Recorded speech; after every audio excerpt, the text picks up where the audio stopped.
Now it's a podcast, and you know what that means. What does that mean? Intro. Yeah.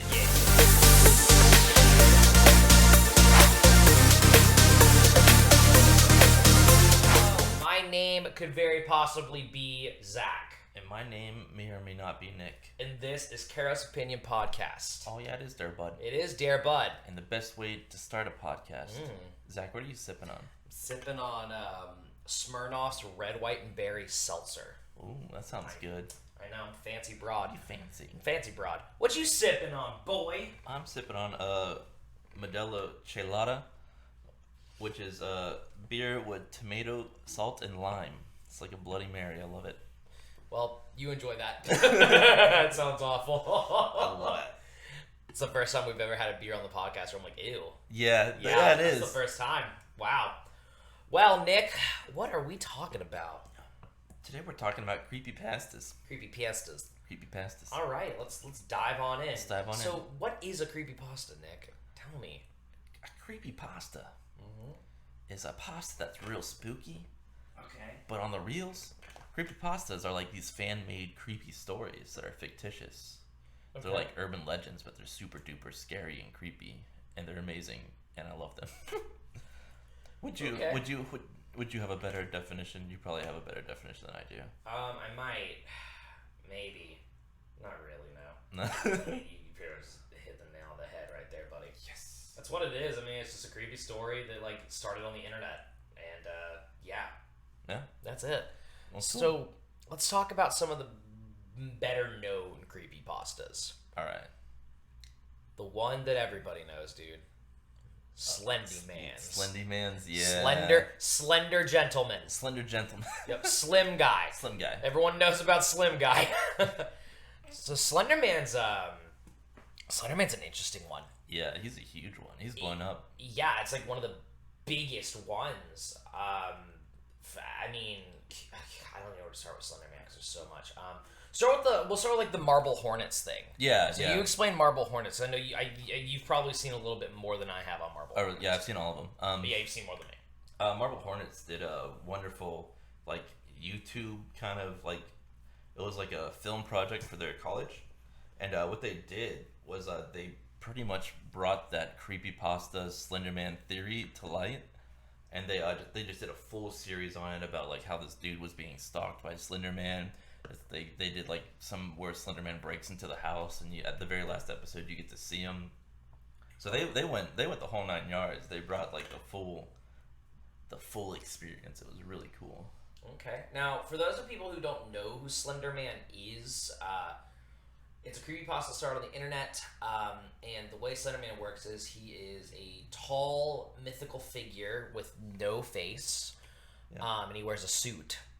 His arms can, like, stretch out into, like, branches and, like, tendrils and stuff. It's real cool, and he's like the taker of children.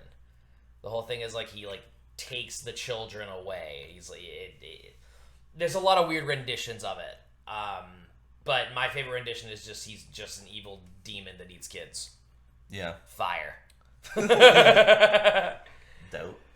So, there was the Marble Hornets. There was also an actual movie, though. Oh, there was? Yeah, I saw it.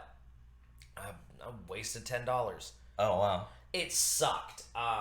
Which I really hate that it sucked because I do love the lore of Slender Man. I love the idea of it.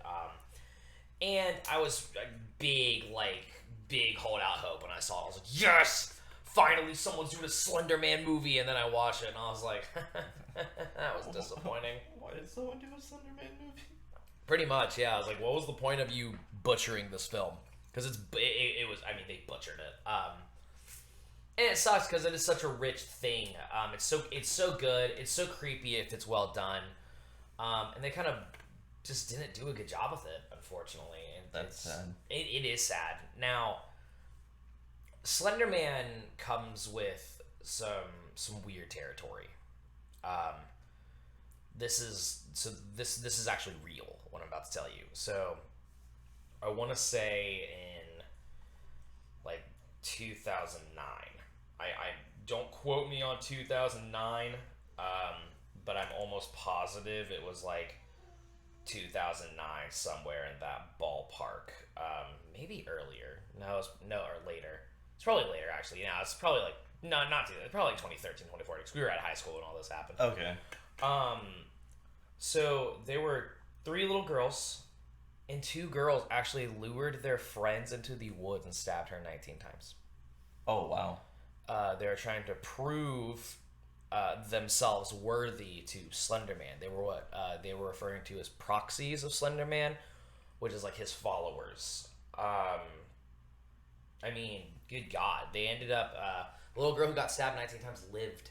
Oh, thank God. She lived. She was found after 6, I think she was found after like 7-8 hours, something like that. She had to spend like 7-8 days in the hospital. Both the little girls were actually found not guilty. Really? By mental disease. Oh. One of them ended up being schizophrenic. They found that out. Which is not great, obviously. Right. I can't remember the girls' names, but they believed and they had said, like, everything was just, it all just happened too quickly, and apparently one of the little girls blamed the other one more. Like, one of the little girls, like, handed her the knife, was like, you need to stab her, and, like, blamed the other one. One of them was definitely on the internet a lot, and what was so sad about it is people were blaming the parents, saying, like, it's your fault for not monitoring, like, what your kid was doing. And there's a whole documentary you guys should watch. It's great if you're into this kind of stuff and you're curious about it. It's called Beware the Slender Man. It's a really good documentary. And they were, like, interviewing the dad of one of the little girls who was like, I monitor my child's internet like no one's business. 8 o'clock, I take your tablet. Weekends, you don't get it. You're spending time with the family. It's a school tablet. And it was really sad to watch everyone just, like, blame the parents. Like, they were talking about, like, the parents were getting, like, death threats. Oh, wow. The parents were getting death threats. And then people were death threatening 12-year-olds. Oh, my gosh. Like, really? It's nuts, man. It's definitely one to look into. I mean, on that kind of realm of where things can go wrong with anything like this, like a creepypasta, when you have people who are younger looking into it, it's that. I mean, it had a negative effect, clearly. Yeah, that's insane. It's nuts. You were telling me about a creepypasta to kind of transition out of Slender Man. You were telling me about a creepypasta called Ben Drowned? Yeah. There's something like that? Yeah, it's All called right. Ben Drowned. It's so I won't go too in depth because there's a lot. Yeah. It's like, if you read it, just be prepared. It's a wall of text. So if you guys are video game fans, it's about Legend of Zelda, and this dude gets gifted like a old N64, and so he goes out trying to buy like games for it, and he finds Legend of Zelda's Majora's Mask at sale. It's got like the labels ripped off. He in the story, I think he says it's a sketchy looking cartridge, but pretty much while he's playing the game, like, events are happening out of sequence. He tries doing like some glitches and it doesn't work, and like there's like text that shouldn't be there, all like formulating around like he even put out videos, like very convincing videos, but it's pretty much like this game's haunted by this kid that drowned, and he's cursing the game and the people that play it. It's a really good, it's a long read, but it's a really good read because you get video segments and everything. It's really cool. That's creepy. Yeah. I like that. Yeah, okay. The concept of a game being haunted, it's really cool. There's so much to cover about that. I just scratched the surface. But yeah, you should check it out. There's movies on YouTube. No, not movies, but like videos of it. Yeah, it's cool. Okay, yeah. So you said it's called Ben Drowned. Ben Drowned, yeah. That's cool. I love video games, so that anyone who loves gaming, if you like gaming and like creepy stuff, that feels like a win. Yeah, definitely. That's like a solid win right there, my dude. Should be a movie about it. I love video games, and it'd be a bad movie, I bet. Yeah, probably. Yeah, let's be real. Like here. the Slender Man movie. God, it's so awful. Anyway, so one that I really liked, that this is what got me into creepypastas, is the Russian sleep experiment. Ooh. Dude, the Russian sleep experiment was creepy. like most creepypastas, it started as someone had a picture of something and it blew up. There's a creepypasta called Jeff the Killer. It started with like he's a burn victim with no nose, and he's a lunatic, and he's a psychopath, and he kills people. The original picture, which is kind of creepy looking, is a oversaturated picture of a girl with black hair. And it zoomed in on her really heavily, so it's just oversaturated, so you can't see her facial features. Okay. That's what turned into Jeff the Killer. Oh. The Russian sleep experiment's kind of the same thing, where someone had bought a Halloween decoration from Spirit Halloween. It's like this, like it's supposed to be like a mummy, and they hyperimposed it in black and white to make it look really creepy, and they textured the picture to make it look more realistic, and it turned into a creepypasta called the Russian sleep experiment. Oh. So the Russian sleep experiment, if I remember, because the Russian experiment's a long one as well. The short digestible bite of the Russian sleep experiment is there were like this group of Russian soldiers who were volunteered to try to stay awake for as long as possible to essentially learn how to be more active in the battlefield. Okay. And they were given drugs to stay awake, and they started going psychotic, and they were like killing each other, and they were like trying to kill themselves, and they were like screaming about demons they were seeing, like wide awake. Like it got crazy. What's so funny about that too is it's ironic because if you actually look anything up about like sleep deprivation, you will start hallucinating after like 72 hours. Oh. You will actually hallucinate after 72 hours if you stay awake for that long. So it's really cool how they kind of played it all in. It felt very realistic while reading it too. I mean, it felt really realistic. Oh wow.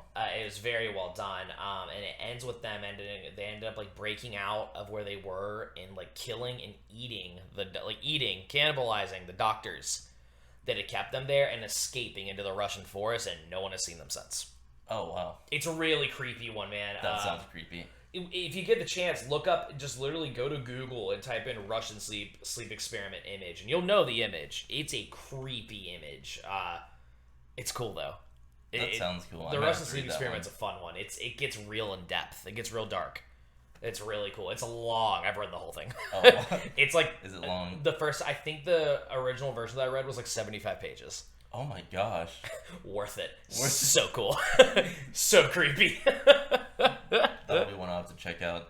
It's a good one. What else you got? What else I got? What else you got? Okay, so one of my favorite creepypastas, and this was kind of like the story that introduced me to creepypastas. Okay. It was and it was so relatable to my situation. Okay. Extra creepy. It was relatable to my actual fucking life. So it was so the creepypasta goes, this dude's laying in bed going in and out of sleep, trying to fall asleep, and he keeps imagining that dreaming that he's laying in bed, there's a street light in the distance. He's going in and out of sleep. The street light's very important.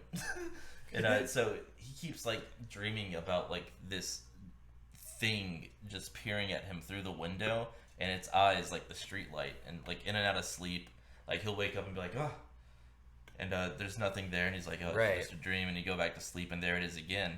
And then so in the morning when he wakes up, there's scratch marks all over his window.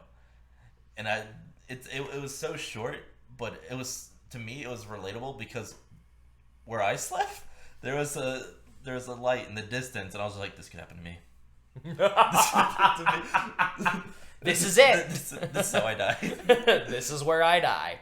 But yeah, that got me like super. I was like, I gotta find more creepy stories like this. I love short creepy stories like that. Actually, Yeah. I find them a lot more scary for some reason. So, one that was we should have covered this one on the Urban Legends podcast, honestly, but it is now a creepypasta. So I was like, great, I can bring it in. So there's this old urban legend, and there's creepypastas about it now that are just long and real in depth. So I like the short version better, though. There's this little girl, it's about like 13, 14, and her parents are at a party. She's going to bed, and she has a dog. The dog sleeps under her bed. When she feels uncomfortable, she puts her hand over the bed, and the dog licks the palm of her hand. So she's laying in bed, and she feels like she hears a noise. It sounds like there's a creak, like coming from her house. It sounds like someone's walking. She gets nervous. She puts her hand over the bed. The dog licks her hand. She falls asleep. A few hours later, she wakes up because she hears what sounds like something rummaging around in her room. She gets scared, assumes it's probably the dog, puts her hand over to make sure the dog's still there. Dog licks her hand. She goes back to bed. She wakes up in the morning, and the dog is sleeping on the edge of the bed. Okay. She doesn't think about it. She goes downstairs to go see if her parents were home. Her parents weren't home yet.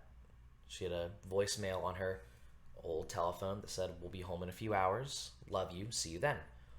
She's walking around the house. She's going to make breakfast. She walks past her front door, and her front door is open. Oh. So she runs back upstairs, jumps in bed. She's terrified. She calls her parents, tells them to get home, that someone broke into the house while I was asleep. Her parents say, "Go lock yourself in the bathroom." She goes and she locks herself in the bathroom, and she turns around, and on the mirror, written on the mirror, is "People can lick too." Oh my God. It's a creepy one, right? That's good, creepy. That's right? a good one. That's turned into a lot of creepypastas, actually.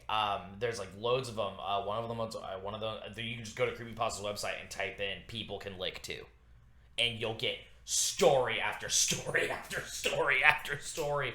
Like X-Files did it, apparently. The movie Urban Legends has that in it, and they got a little more violent with it, where they killed the dog. Oh. Which I don't like. I don't like that. Yeah, you kill an animal, I'm fucking tuned out of your film. Yeah, I'm out. Yeah. You kill a dog, I'm out. Yeah. 0 stars. But don't hurt the animals. Yeah, don't hurt the animals. Yeah, that one, that's a good one. That's I a really really good like one. that one. It's short, it's a quick, easy, digestible story too, and it's like, ooh. That's really creepy. I really like that. I'm gonna have to read. I got some research to do, boy. You're giving me some homework. I know, man. Trust me. I know all the creepy stuff. Yeah, there was one you were talking about earlier that I actually want to know a little bit more about. Okay. What is the Candle Cove? Oh. Okay. Candle Cove is the easiest way I can describe this. It's a prime example of the Mandela effect, where you think you remember something one way, but it's not that way, turned into a fucking horror story. Okay. So, Candle Cove, it started online as a creepypasta where people were posting pictures. The original pictures people were posting, like most creepypastas, was actually pictures of someone who worked at Disney doing maintenance on the It's a Small World ride. Okay. They had taken pictures of the dolls and like the animatronics, and someone put them to the internet and called it Candle Cove, and it turned into a whole ass thing. So it's supposed to be this like 1970s. What's so cool about this too, actually, that I really like, Candle Cove is for the older generation. It's a creepypasta for older generation. Okay. Which I love. It's this 1970s TV show about all these kids who lived at Candle Cove who were pirates. Okay. And it's all these people remember it differently, and then people start remembering that it was full of like blood and gore in some areas, and then some people were saying that they felt like they weren't supposed to remember it, and there's no like trace of the show anywhere. The show was like wiped from existence. I don't want to spoil Candle Cove. Okay. Because my God, it's a long one. It's a doozy. But dude, Candle Cove, reading through it is like, what did I just witness? It's a good one. I don't want to spoil Candle Cove.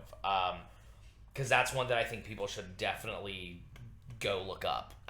It is really creepy. All right, I'll have to read that one. It's a good one. It's a really good one. I loved it, actually. I had a good time. Yeah, I had a good time reading Candle Cove. Stamp of approval.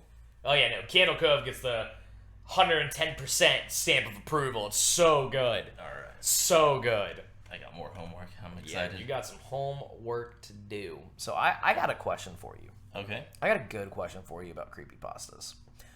Do you think creepypastas are, like, here to stay? Like, do you think this is gonna continue?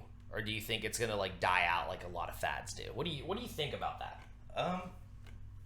My hope is that it's here to stay. Oh, yeah. I guess in the past few years, it feels like it hasn't been like as upfront as it used to be, but it may just be me getting older. Yeah. But I hope it's here to stay. I think it will, because I think there's enough creative people to keep it going. For sure. but yeah, I really, really hope it stays because just reading these stories is just so much fun. So I hope it's here to stay. What do you think? I think that people are gonna start seeing like a steady decline of creepypastas. Not all of them. I think Slender Man's permanent. I think that Yeah. has cemented itself as a legend. I think that you'll see a decline of it, but I think like all good spooky things, it will make an insane comeback when we least expect it. So like prime example is the movie Candyman. From I can't remember what year Candyman came out. It's a great horror movie. Check it out if you haven't seen it. It is getting a sequel. Oh, It's never had one. It's getting a sequel, that's awesome. and it's gonna be sick. And I think it will revitalize urban legends. Okay. I 110% believe it will revitalize urban legends. It's like the same thing when Paranormal Activity 3 came out. Oh, It yeah. revitalized Bloody Mary for a while. Yeah. For a while. Yeah, And I I remember think that. Candyman will revitalize a lot of urban legends where people start talking more about, like, did you hear about this one thing? Which I think in turn will bring back creepypastas. Yeah. I think that's exactly what's going to happen. And then it's the same thing of like creepypasta kind of died out, and then there was that terrible Slender Man movie. It brought back creepypastas though. Oh. People kind of started talking about them again. I think that someone will eventually come along and make a solid horror movie out of a creepypasta, and it will just explode again. Like a Russian Yeah. sleep experiment film would be so Ooh, cool. That would be cool. It'd be terrifying. Absolutely. Like it'd be a great psychological horror to end with a really dark, terrifying, bloody twist. Yeah. I don't think it's going anywhere anytime soon. I think it'll keep coming back. Yeah, I hope so. Oh, I yeah. hope so. So I guess that brings me to a question, because that kind of ties in with the whole it'll come back. Do you Yeah. think that the creepypastas, do you think that they have the same impact today then as they did in the past, or do you think that the impact is different? Ooh, damn, that's a good question. I don't think they have as big an impact as of like 2019, 2020. Okay. I think that the impact is very, very different now compared to how it used to be. Because I think when they were originally coming out, people were like, "This is so scary. This is so creepy. Oh my god, have you heard of this new creepypasta? It's so good if you want to hear something good and creepy." Compared to now, where horror is such a big thing now, like creepy stories are so big now, but you find such a great outlet for them on YouTube now, though. I think if you look back at like 2016 compared to like now, in 2016 you could say creepypasta and half the people who you talk to would be like, "Ooh, have you heard this one?" You say creepypasta today, I think a lot of people would be like, "What the fuck's a creepypasta? Yeah. Like, is it just rigatoni with black sauce? Like, what's up? Why is it creepy?" You know what I mean? Yeah. I think that it's a very different impact today. What do you think about that? Like, what's your stance? I'd actually have to agree with you. I do think that it had a bigger impact in the past than it does now. I wish it had a bigger impact now because I think right now people could use some good stories. You know what I mean? People could use a good outlet or two Yeah. right now. I think Yeah. people could definitely use that. But yeah, I wholeheartedly agree with you when you say it was a bigger impact. I think the example you gave of like 4 or 5 years ago, if you said creepypasta and people are like, "Ooh," as compared, I think that was like just like the cherry on top. That was such a Yeah. good example. Yeah, that's perfect. Yeah, I just I wish more people talked about them more. Because I think there's still a huge following behind it. Like, you go to Creepypasta website, people still post daily, but like the top stories, like the top rated like 20 stories they have, it's nothing past like 2017.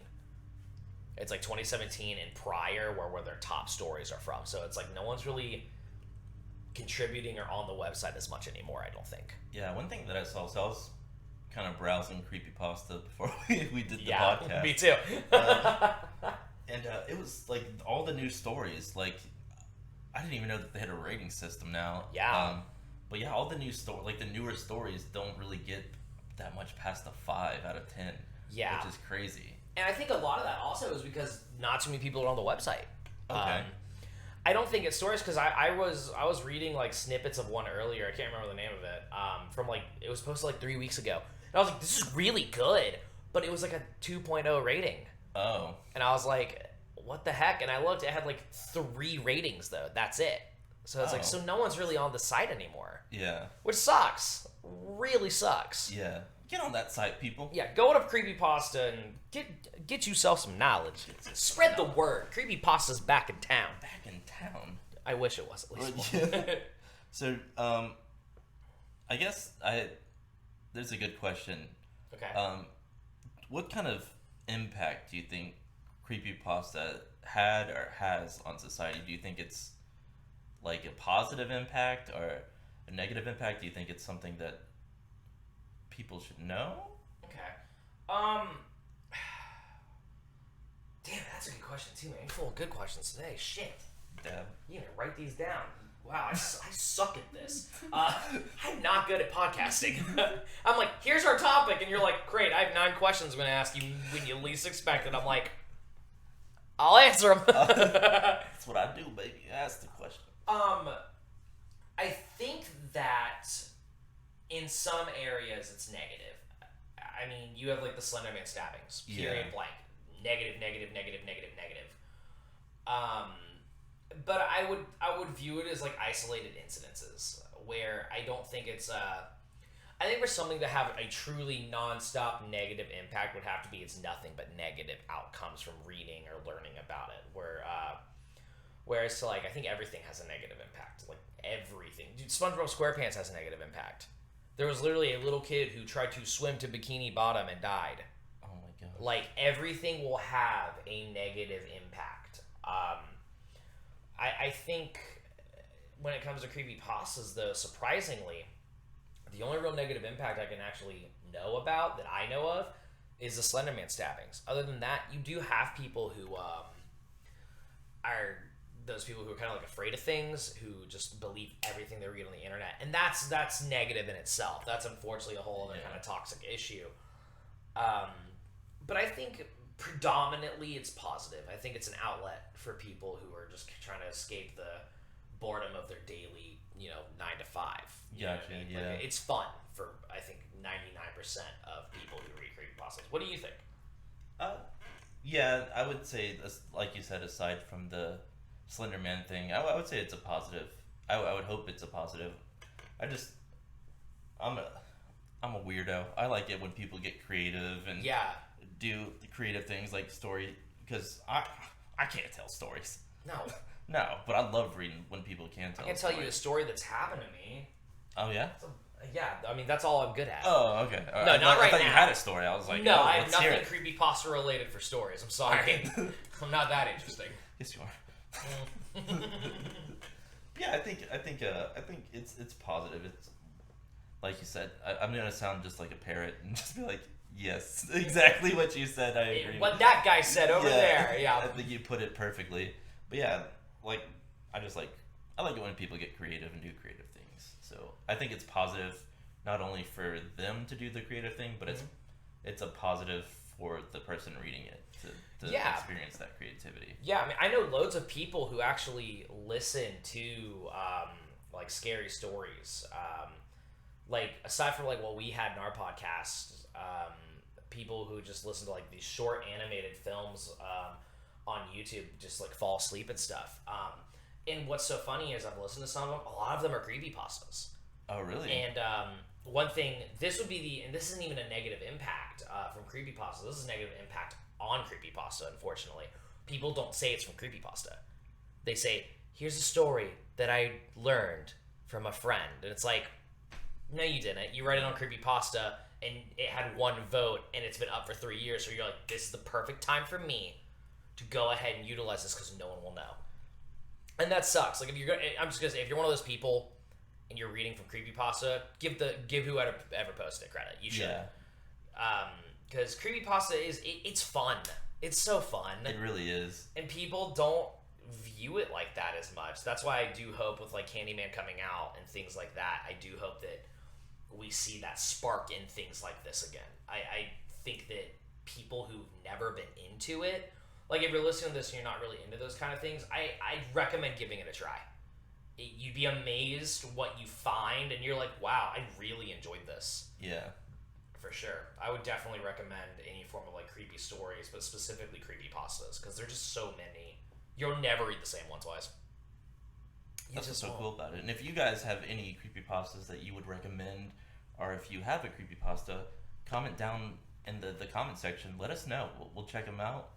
Oh, yeah. We'll have a conversation. We would love for you guys to tell us what to go check out, man. We love recommendations. Yeah. Well, that's it, man. That's all the time we have today for Carel's Opinion.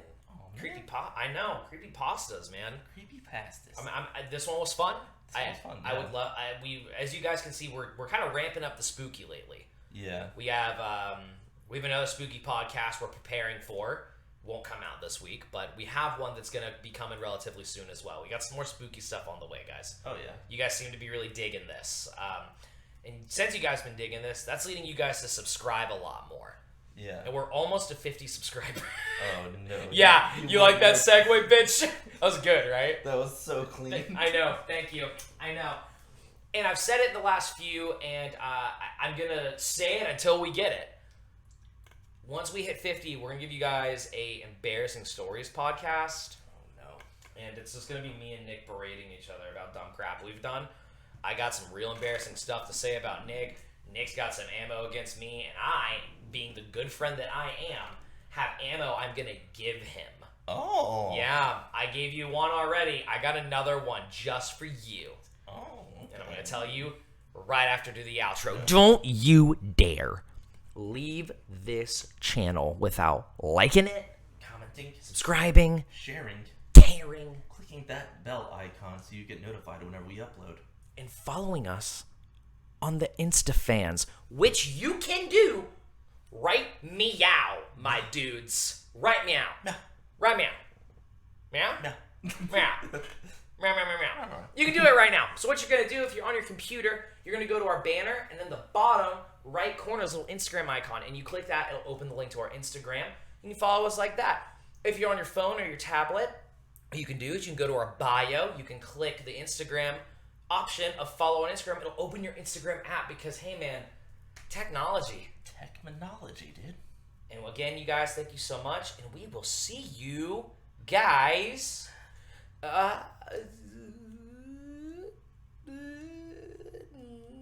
next time.